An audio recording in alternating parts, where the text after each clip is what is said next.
요즘 가뜩이나 냉랭한 전국이 5.18 기념식 이후 더 꼬인 분위기입니다. 문재인 대통령이 어제 기념사에서 독재자의 후예가 아니라면 5.18 진실 규명에 동참하라고 촉구하자 자유한국당은 반쪽짜리 기념식이라고 발끈하고 나섰습니다. 취재기자 연결합니다. 조은지 기자. 네, 국회입니다. 네, 어제 5.18 기념식 이후에 SNS에서도 설전이 이어졌습니다. 그죠? 네, 어제 현장 상황이 어수선해 인터뷰하지 못했던 나경원 원내대표는 기념식이 끝난 뒤 SNS에 반쪽짜리 기념식을 본 듯해서 씁쓸하다 이렇게 적었습니다. 문재인 대통령이 독재자의 후예를 운운하며 진상규명위원회 출범을 못하는 걸 국회 탓으로 돌렸고 사실상 한국당을 겨냥하는 발언을 했다며 불만을 드러냈는데요. 나 원내대표는 한국당은 자격이 충분한 진상위원을 추천했고 청와대가 이를 이유 없이 거부해서 출범이 늦어진 거라며 야당을 탓할 일이 아니라고 반박했습니다.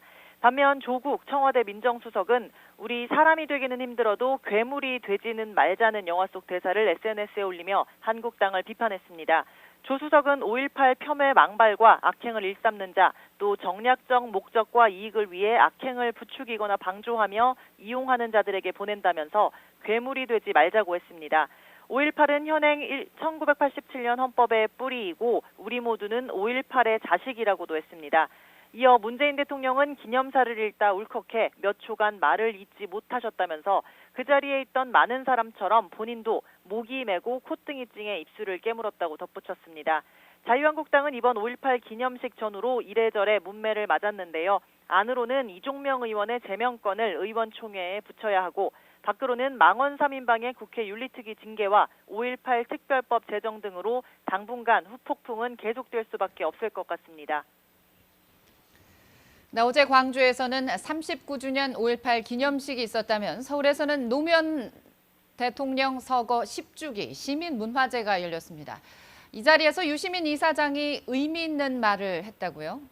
네, 총선이 1년도 남지 않은 상황에서 유력 주자들의 말 한마디는 큰 관심을 끌죠. 정치는 하지 않겠다 이렇게 선언했던 노무현 재단 유시민 이사장은 거듭된 전개 복귀 요청에 원래 자기 머리는 못 깎는다고 대답해 묘한 여운을 남겼습니다.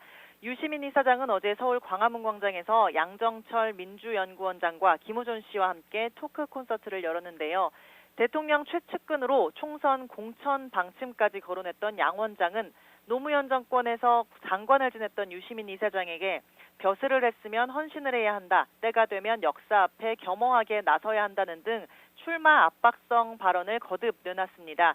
유시민 이사장, 조국 수석 이 두 분이 가세에서 경쟁하면 국민이 보기에 다음 대선이 얼마나 안심이 되겠냐 이렇게라고도 했는데요. 유시민 이사장은 하고 싶은 것은 뜻대로 안 되는데 안 하고 싶은 것은 뜻대로 된다고 대답하기도 했습니다. 또 문재인 대통령 집권 5년은 노무현 없는 노무현 시대에 가까워지는 시기고 그 뒤로 5년 더 또 5년 더 가야 한다. 장장익선이라며 정권 재창출을 언급했습니다. 이번 주 목요일 봉하마을에서 열리는 고 노무현 전 대통령 10주기 추도식을 전후로 이번 주 정치권에서도 각종 행사가 예정돼 있습니다. 지금까지 국회에서 YTN 조은지입니다.